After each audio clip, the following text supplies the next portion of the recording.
안녕하세요, 여러분. 전찬일의 찬스 무비의 전찬일입니다. 지난 2회는 한국 영화, 극장 영화의 위기에 대해서 짚어봤고, 또 아바타2, 아바타 물의 길을 계기로 제임스 캐머런 감독에 대해서 한번 짚어봤는데요. 글쎄, 여러분들한테 비록 조회수는 바닥이었어도 도움이 됐기를 바랍니다. 이번에는 아무래도 오는 3월 12일 현지 시간으로, 우리 시간으로는 13일 새벽에 펼쳐질 95회 아카데미 영화상 그에 대해서 얘기 좀 해봐야 되겠습니다. 지난 25일 새벽이죠. 우리 시간으로 후보가 이제 총 본상 23개 부분에서 발표가 됐는데, 우리가 당연히 그 최종 후보에 되리라고 예상했던 헤어질 결심, 국제장편 영화상 예비 후보 15작품 중에는 포함이 됐는데 최종 5편 안에 들지 못하는 일대 파란이 일어났습니다. 그래서 지금 국내외적으로 충격을 넘어서 스캔들 조짐까지 일고 있는데요.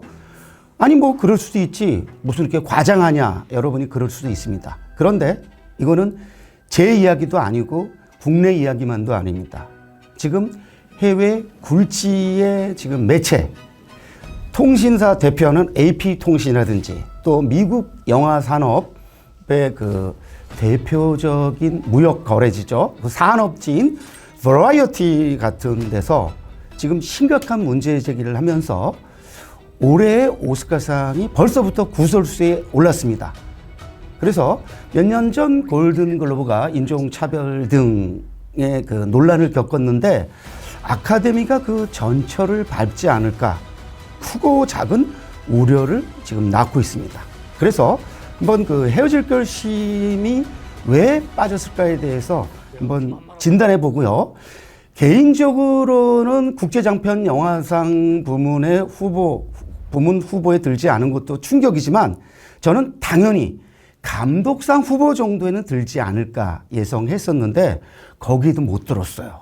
그래서 23개 부문 중에서 이 두 부분을 집중적으로 한번 짚어보면서 헤어질 결심과 나아가서 그 2월 1일 개봉할, 여러분 그 라라랜드나 위플래시 잘 아시죠? 그 감독 데미안 셔젤의 신작인 바빌론, 제가 볼 때 엄청난 수작인데 당연히 작품상이나 감독상 후보에 들었어야 되지 않느냐라는 그 생각이 드는데, 역시 그 영화도 10편의 그 작품상 후보에 들지 못했고 감독상 후보에도 들지 못했습니다. 헤어질 결심도 마찬가지지만, 그래서 두 영화를 중심으로 한번 왜 이런 문제가 발생했을까, 좀 개인적이고 주관적인 의견을 여러분들과 공유해 볼 생각을 지금 하고 있습니다.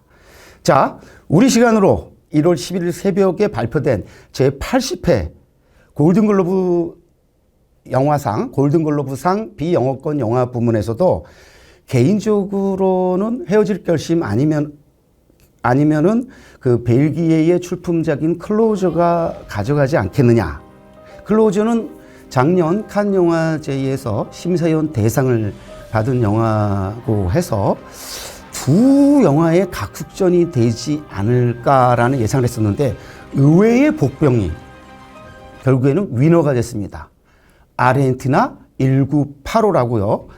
그 산트레 미테라는 저도 잘 모르는 감독인데, 그 감독의 그 영화, 작년 그 베니스 영화제에서 화제를 일으켰던, 그 국제영화 비평가 연맹상을 받았던, 본상 수상은 못했습니다만은 그 아르헨티나 1985가 그 골든글로브 상 비영어권 부분에서 수상을 했는데, 그 영화에는 이번에 아카데미 최종 5편의 후보에 들었습니다.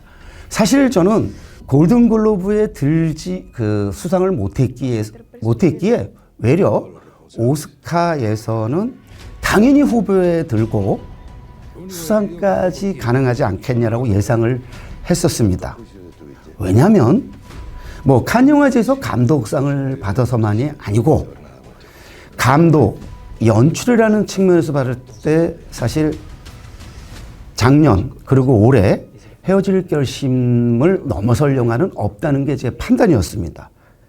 연출의 측면에서 보면은 헤어질 결심은 기생충이나 이창동 감독의 버닝과 나란히 역대급 영화라는 생각을 했었는데 저의 그 예측이 보란 듯이 어긋나면서 저는 지금 저의 평론가로서의 그 관점이나 수준이 문제인 것인가 지금 깊은 반성을 하고 있습니다.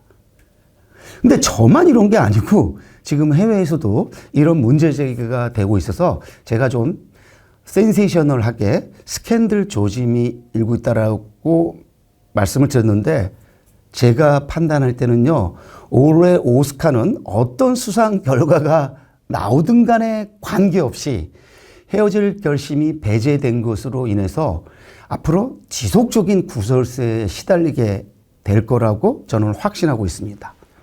자, 또 한편에 사실 그 아주 수작, 문제작인 영화도 역시 요번에 그 5편의 후보에 못 들었는데 덴마크 감독이지만 이란 출신의 알리 아바시가 연출한 이란 사회에 대한 놀라운 그 문제작인 홀리 스파이더, 성스러운 거미 역시 그 5편의 후보에 들지 못했다는 것도 저한테는 사실 충격입니다. 이 영화는 그 작년 칸 영화제에서 자흐라 아미르 에브라히미가 칸 여우주연상을 받은 영화인데요. 사실 그 여우주연상을 넘어서서 이 영화는 그 경계선이라는 그 전작으로 칸 주목할 만한 시선에서 그 부문 대상을 받았던 이 감독이 얼마나 대단한 감독인가를 다시 한번 보여준 영화였는데 저는 사실은요, 헤어질 결심 아니면 홀리 스파이더, 성스러운 거미가 올해 아카데미상, 오스카상 그 국제장편 영화상의 최종 승자가 될 거라고 예측을 하고 있었는데 2편 다 5편의 최종 후보에도 들지 못했어요. 저는 일대 쇼크입니다. 그런데 홀리 스파이더가 들지 못한 이유는 아무래도 이란 정치에 대한 부담을 느끼지 않았을까 이런 생각을 해봅니다. 왜냐하면요, 여러분 영화는 엔터테인먼트고 문화고 예술이잖아요. 정치와 밀접한 연관이 있습니다. 이 영화를 지지해 줄 경우 이란 정부와 공식적인 그런 크고 작은 트러블에 휘말릴 수 있습니다. 지금 히잡 시위로 인해서 히잡 문제로 인해서 막 사형까지 집행하고 있는데 이 영화를 지지해 준다라는 것은 공식적으로 미국 영화계가 이란 정부에 대해서 비판적인 입장을 택한다라는 것을 천명하는 거기 때문에 아마 아카데미 회원들도 그런 부담을 느끼지 않았을까 이런 생각을 합니다. 그러면 단적으로 물어볼까요? 헤어질 것이면 그런 정치성이 없는 영화잖아요. 왜? 그럼 왜 배제시켰을까요? 제가 볼 때는 이 역시 정치적 이유일 텐데 우선은 아카데미상은 철저하게 로컬 영화상이잖아요. 여러분 영화제가 아닙니다. 아카데미상은 영화상입니다. 그러니까 영어권 영화들의 잔치잖아요. 기생충은 그땐 너무 전 세계적으로 압도적인 인기를 끌었고 칸에서 황금 종려상까지 받으면서 선택하지 않을 수가 없었는데 사실 황금 종려상이 아닌 감독상은 뭐 그다지 이렇게 참고 자료가 아니지 않을까. 그랬을까요? 제가 볼 때는 별로 헤어질 결심에 비교가 되지 않는다라고 판단되는 칸 황금종려상 수상작인 루벤 웨스트룬트의 트라이앵글 오브 새드니스, 슬픔의 삼각형은 작품상 후보에도 올랐더라고요. 그래서 이번에 그 오스카가 확실히 자기의 어떤 정치적 입장을 정확하게 천명했구나라고 보고 있는데 그 이유는 제가 바로 설명해 드리겠습니다. 여러분, 헤어질 결심의 최대 강점이자 약점은 뭘까요? 바로 사랑 이야기라는 겁니다. 사랑 이야기라는 것은 개인적인 차원의 문제잖아요. 그렇잖아요? 그런데 최근 몇 년 동안 아카데미를 포함한 영화상뿐만이 아니라 칸 영화제 등 세계 굴지의 영화제에서는 그 작은 이야기, 작은 주제보다는 큰 주제, 큰 이야기를 선호하는 그러한 경향을 보여왔습니다. 그것을 제가 키워드로 설명하면은 가족은 기본입니다. 가족. 여러분, 서구는 기본적으로 가족에서 시작해서 가족으로 끝나는 사회입니다. 한국을 포함한 아시아는 가족보다 더 중요한 게 뭐죠? 국가예요. 그래서 서구에서는 아시아, 한국을 포함한 아시아를 비판할 때 전체주의라는 그러한 프레임으로 비판을 많이 합니다. 개인의 희생을 통해서 국가의 더 큰 국가적 대의를 추구하는 것을 별로 바람직하게 보지 않습니다. 그래서 자유로운 개인, 서구나 동양, 아시아는 상관없이 자유로운 개인은 아주 무엇보다 중요한 출발점인데, 이 아시아의 자유로운 개인은 국가적인 어떤 더 큰 대의를 위해서 기꺼이 희생하는 반면에 서구는 그런 덕목이 없습니다. 모든 게 다 가족으로 귀결됩니다. 그래서 서구에서는 기본적으로 가족 드라마가 최우선적인 그런 주목의 대상으로 인기일 겁니다. 여러분, 기생충이 가족 드라마가 아니었으면요, 그러한 기념비적인 성취는 일구지 못했을 겁니다. 그러면 이제 가족 드라마를 기본으로 했을 때 어떤 큰 이야기, 큰 주제가 지금 선호되고 있느냐? 여성, 그리고 장애, 또 인종, 그리고 계층 계급, 신자유주의로 통칭되는 계층 계급의 문제. 이렇게 큰 이야기, 큰 메시지의 영화들이 선호되면서 그 영화들에 주로 상을 주었습니다. 여러분, 저 아카데미 포함해서 칸 영화제에 지난 몇 년간의 최고 상을 받은 영화들의 한번 목록을 보세요. 제가 이 설명하는 것에 어긋나는 경우는 단 한 편도 없습니다. 작년 코다 말 많았죠? 전문가들이 볼 적에는 파워 오브 독이나 드라이브 마이 카 같은 영화에 비하면 많이 영화적으로는 뒤떨어지지만 그 영화가 작품상, 나무 조연상, 그리고 또 각색상까지 가져갔잖아요. 세계 부분에서 다 휩쓸었습니다. 제가 말씀드린 여성, 장애, 그렇죠? 지금 그런 측면에서 봤을 때 헤어질 결심은 굉장히 불리했던 거예요. 영화적으로는 이 영화 연출면에서 또 디테일을 봤을 때는 이 영화를 따라갈 만한 영화는 진짜 흔히 찾아낼 수 없습니다. 그런데 사랑 이야기는 개인의 문제로 치부가 된 거예요. 그래서 제가 사실 그런 우려를 이미 표명했었거든요. 영화적으로 당연히 헤어질 결심은 최상의 평가를 받아야 되고 아카데미에서 당연히 국제장편 영화상 최종 후보에 들고 수상도 해야 되지만 바로 사랑 이야기 때문에 조금 리스크가 있다고 했는데 결국에 제가 우려했던 것이 현실로 드러난 거예요. 그러니까 홀리 스파이더, 성스러운 거미와 헤어질 결심은 정반대의 이유로 두 영화가 최종 후보에 들지 못한 거죠. 자, 그러면은 오해하지 마세요. 이 5편의 그런 최종 후보에 든 영화들이 그럼 자격이 없느냐? 그렇지 않습니다. 다 훌륭합니다. 제가 볼 때 서부전선 이상 없다. 에르히 마리아 레마르크의 1929년작이죠. 그 서부전선 이상 없다를 다시 리메이크한, 이번에요 무려 9개 부문에 후보에 들어서 이 영화가 과연 몇 개의 상을 가져갈 거냐가 지금 관전 포인트 중에 하나입니다. 또 골든글로브에서 그 외국어 영화상을 받은, 비영어권 영화상을 받은 아르헨티나 1985도 아주 유력 후보작인데요.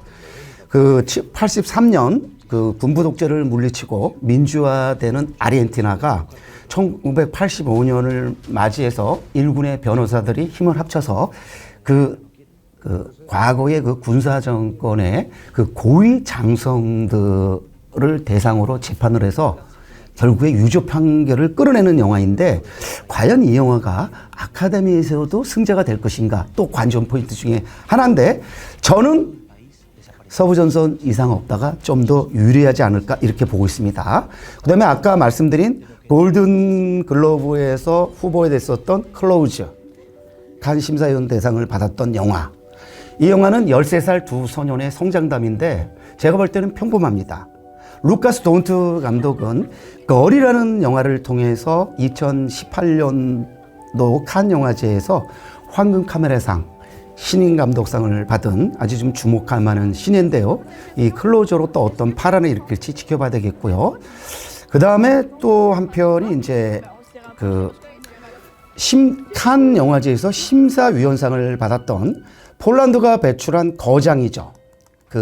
예르지 스콜리모프스키 감독의 이오 또는 에오 또는 이레아 등 영어로 이오로 써 있는데 이 당나귀의 시선으로 바라보는 현대 유럽에 대한 이야기인데 두 인물, 두 주인공이 당나귀와 함께 유럽 사회를 한번 이렇게 돌면서 오늘날의 유럽을 보여주는 영화인데 이 영화는 1966년에 선보였던 프랑스 영화의 보물 중의 보물 장 르누아르와 더불어 정말 국복 감독이 로베르 브레송이 연출했던 걸작 당나귀 발다자르를 오마주한 영화입니다. 개인적으로 저는 로베르 브레송을 정말 좋아하는데 저는 이유를 보면서 그 오마주가 별로 그렇게 인상적이지는 않았어요. 그래서 칸에서 보면서 이 영화를 좀 심심하게 봤는데 심사위원상을 받으면서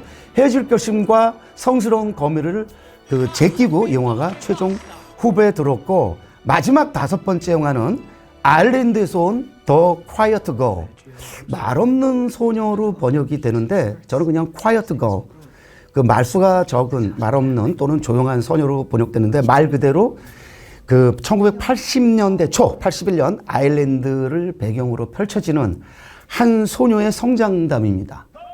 본가에서 굉장히 열악한 환경에서 자라다가 잠시 여름방학을 맞아서 다른 집에 입양돼서 한 여름을 보내고 다시 돌아오는 이야기인데 그 안에서 그 소녀는 외형적으로나 내적으로 놀라울 정도로 성장을 하는데 이 영화 사실 굉장히 뭉클한 한 방이 있습니다. 특히 결말부가 가슴 짠합니다. 이 영화는 여러모로 헤어질 결심이나 성스러운 거미에 비해서는 많이 부족함에도 불구하고 이 영화가 최종 후보에 든 것은 바로 마지막 결말부의 한 방 때문이라고 보는데 이 영화가 과연 어떤 선전을 펼칠지도 한번 지켜봐야 될 것 같습니다.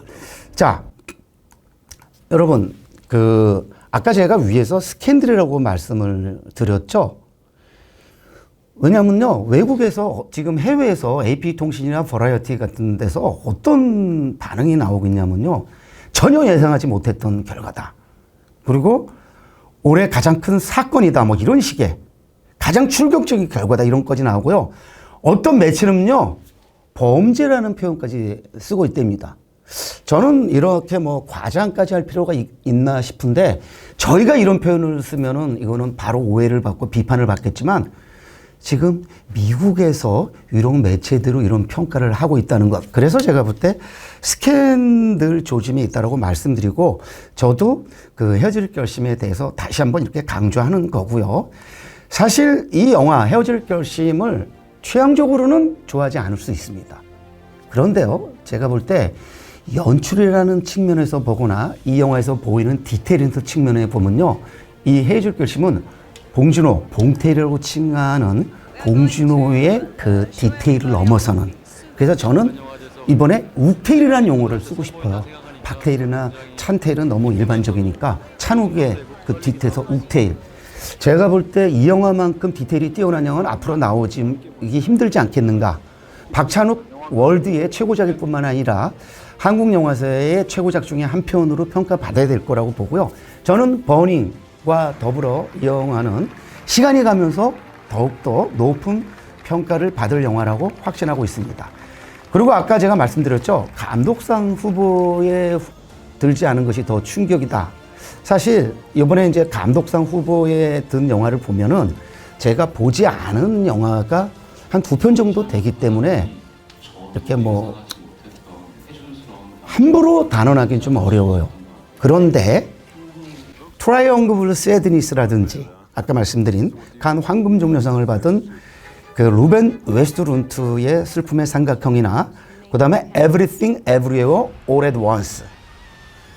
자, 10개 부문 11개 후보에 들면서 지금 파란을 예고하고 있는 저 이 영화 보면서 사실은 저는 그냥 뭐 흥미롭기는 봤지만 이렇게까지 열광할 영화인가 싶은데 10개 부분 11개 후보라는 이런 역사적인 후보 지명으로만 해도 이미 역사적이잖아요. 최다는 아닐지만은 뭐 역대 최다는 아닐지만은 그래서 이 영화가 감독상에 또 들어왔고 스티븐 스필버그가 파블먼스 또는 페이블먼스라고 칭해지는 여기서 페이블먼은 이제 사람 이름입니다. 그 유태인 한 가족의 이야기인데 스티븐 스필버그의 그 어떤 어릴 적 그 자전적 이야기인데 이 영화는 작품상과 감독상에 지금 유력 후보기 때문에 그러려니 합니다. 그리고 이제 토드 필드의 타르라든지 또 그다음에 마틴 맥도나 프리 빌보드로 이미 저기 여우주연상 프랜시스 맥도먼트한테 여우주연상 등을 안겨줬던 제가 볼 때 미래의 거장이죠. 마틴 맥도나의 신작인 이슈린의 벤시 이 영화도 9개의 부문에 후보 지명됐어요. 그래서 새 영화 Everything Everywhere All at Once 서부전선 이상 없다 이슈린의 벤시 이 세 편의 이 3파전이 올해의 아카데미 최대 관전 포인트인데 과연 몇 개씩을 가져갈 것인지. 그런데 제가 볼 때 이 안에 두 영화가 들어갔어야 되지 않느냐. 어떤 영화를 빼느냐는 거는 이제 제가 결정할 수 있는 문제는 아니고 하나가 헤어질 것이고 또 한편이 바빌론입니다. 아까 말씀드린. 제가 볼 때 이 바빌론은요. 사실 저는 라라랜드와 위플래시를 재밌게 봤지만은 그냥 그저 그렇게 본 사람입니다. 그런데 바빌론을 보면요. 데이미언 셔젤 감독이 얼마나 야심이 큰 감독인가.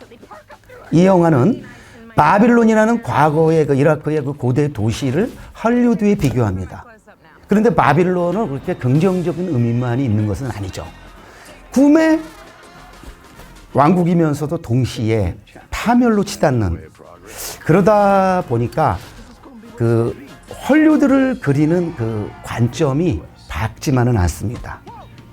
그리고 그 위플래시와 정확하게는 위플래시죠. 위플래시가 아니고 위플래시인데 그리고 그 랄라랜드를 봤던 굉장히 온순한 영화를 봤던 그 관객들은 바빌론을 보면은 충격을 받지 않을 수 없습니다. 왜냐하면 이 영화는 그 스탠리 큐브릭의 그 아이즈 와이드 샷으로 시작해서 영화 역사상 가장 위대한 영화로 칭해지는 뮤지컬 영화죠.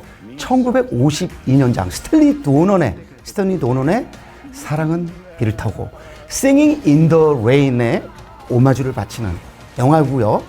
이른바 영화 역사에 대한 그 오마주를 바치는 영화이면서 사라지고 있는 그 힘이 OTT의 선전에 입어서 그 힘이 약화되고 있는 극장 영화에 대한 무한한 애정을 바치는 그런 영화입니다.